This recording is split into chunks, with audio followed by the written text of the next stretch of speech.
안녕하세요. 안전한 투자로 편안한 노후 준비 중경투 TV입니다.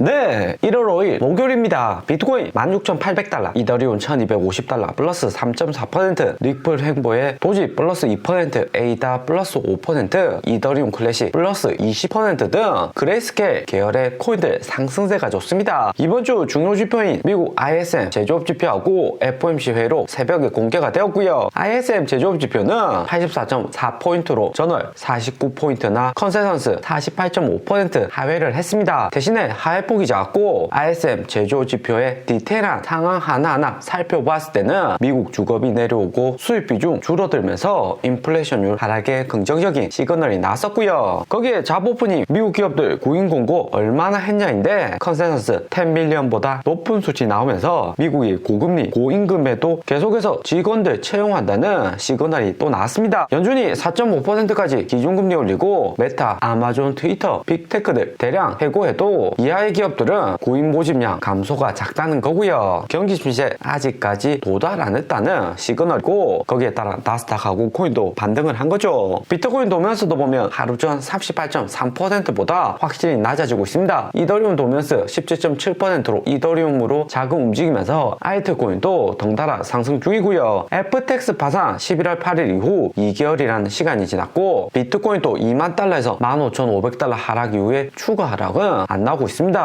코인 투심이 조금씩 돌아오고 있다는 거고요. 비트코인은 25일선 터치 이후 17,000달러까지 상승했다가 새벽 FOMC 회의로 공개되고 나서 다시 하락 전환했습니다. 지난주 테슬라 폭락에 비트코인 16,300달러까지 하락했는데 이후 5일 연속 양봉으로 상승을 했고요. 대신에 코인 내 거래량이 매우 낮기 때문에 비트코인 5일 연속 양봉이 왔다고 해도 플러스 3.6% 수준입니다. 그러면서 25일선 아래로 연준 FOMC 회의로 공개 이후 비트코인 가격 다시 내려왔고 하락 다이버전스 만들어졌고요. 이번에 25일선 터치만 하고 재돌파 쉽지 않고 다시 내려갈 수 있다는 거죠. 이전처럼 거래량 많았다면 5일 연속 우상향이면 쉽게 25일선 정도는 지지를 받아줘야 되는데 비트코인 거래량 감소하는 추세이기 때문에 비트코인 단기에 25일선 또 뚫지 못하는 움직임 나오고 있습니다. 비트코인 큰 상승 나오려면 금리 인상 시그널 종료가 돼야 되는 거고 나스닥도 동반 크게 상승을 해야 되고요. 반대로 비트코인 큰 하락 나오려면 최근 같은 거래량 낮은 장에서는 테슬라, 애플 같이 핵심 기업들 야간 정도의 하락이 아니라 큰 하락 나야지 코인 시장도 큰 변동성이 나오는 거고요. 비트코인 장기 행보에도 선물 시장 보면 마진 투자자들 이더리움 비중이 여전히 크고요. 애플, 테슬라 하락에 비트코인 따라서 내려올 줄 알고 투자자들 대량 숏 포지션 잡았는데 오히려 113밀리언 청산이 되었습니다. 최근같이 선물 거래도 거래량 낮은 장에서는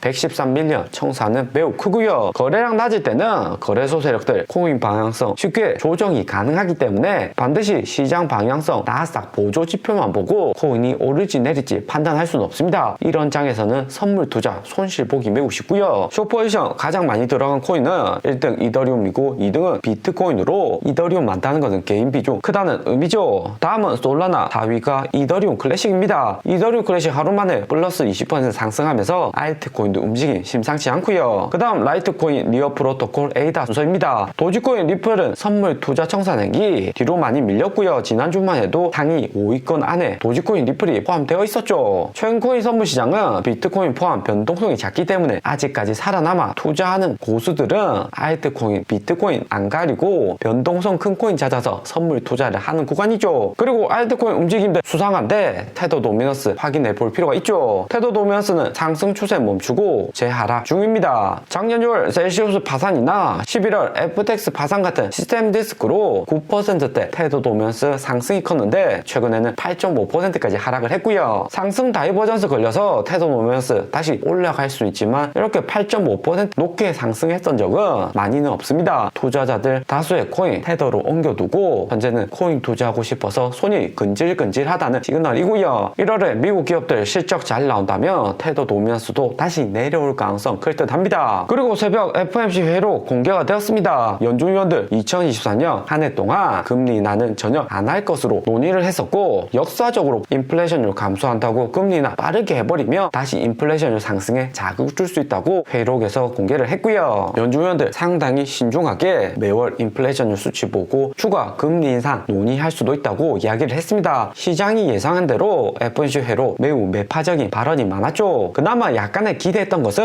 2023년 금리 인하에 대한 시그널이 나오지 않을까 생각했었는데, 금리 인하 얘기 없으면서 비트코인도 상승했다가 다시 하락을 했고요. 대신에 비트코인이나 나스닥 하락폭 크지 않은데, 이후에 연준이 금리 인하를 해도 나스닥하고 비트코인 다시 하락할 수 있는 문제가 있습니다. 금리 인하는 미국 경제가 더 버티지 못해서 금리 내려서라도 경기 부양하려고 하는 거죠. 2019년에도 경기 침체로 인해서 금리 인하 빠르게 한 적이 있었고요. 대신에 2019년과 다른 점은 현재는 높은 인플레이션율에 있다는 겁니다. 경기가 안 좋으면 연준이 금리 인하나 양적 완화 통해서 지난 10년간 주가 방어해주던 것이 일반적인 연준의 패턴이었죠. 이제는 인플레이션율 다시 자극 줄 수가 있기 때문에 금리 인하도 쉽지 않다는 이야기고요. 1970년 석유 파동으로 인해서 고인플레이션율 되고 금리 올리는 과정에서 인플레이션율 하락으로 다시 내려가니까 빠르게 금리 인하 한 적이 있습니다. 그러니까 오히려 인플레이션율 재반등하면서 더욱 장기간 고금리를 유지했어야 했고요. 미국 경제도 재성장하기까지 시간이 더 많이 걸렸습니다. 연준위원들 FOMC 회의록 내용도 역사적으로 1970년 교훈을 잊지 말자 생각을 하는 거죠. 그리고 크립토 퀀트 개량 투자하는 주대표 MVRV 비율을 언급하면서 비트코인이 최근 역사적 저평가라고 트윗을 했고요. MVRV는 코인 가격이 과대평가되어 있는지 확인하는 지표입니다. 코인 시가총액과 실현총액의 비율을 보여주고요. 2015년 저점이나 2019년 저점에도 MVRV가 여기 1 미만으로 하락했고, 이후에는 거대 반등 나왔고요. 비트코인 4년 주기로 반등이 오는 패턴인데 2014년이나 2019년하고 다른 점은 미국 거시경제 환경이고요. 지난 10년간 비트코인 우상향할 때는 나스닥도 꾸준히 상승을 했습니다. 당시 연준의 금리 수준도 4% 이하의 낮은 수준이 대부분이었기 때문에 비트코인도 10년간 상승을 한 거였고요. 향후 MVRV 데이터 통한 투자가 정답이 될지는 결과론적인 거고, 최근에 나스닥 S&P 주식을 보면 비트코인보다도 저평가된 종목들이 많고요. 주식, 부동산, 코인 어느 상품에 투자를 하던 가장 우량주가 맨 마지막에 하락하고 위험 자산일수록 가장 먼저 하락을 합니다. 부동산으로 치면 하락시장에서 강남 부동산이든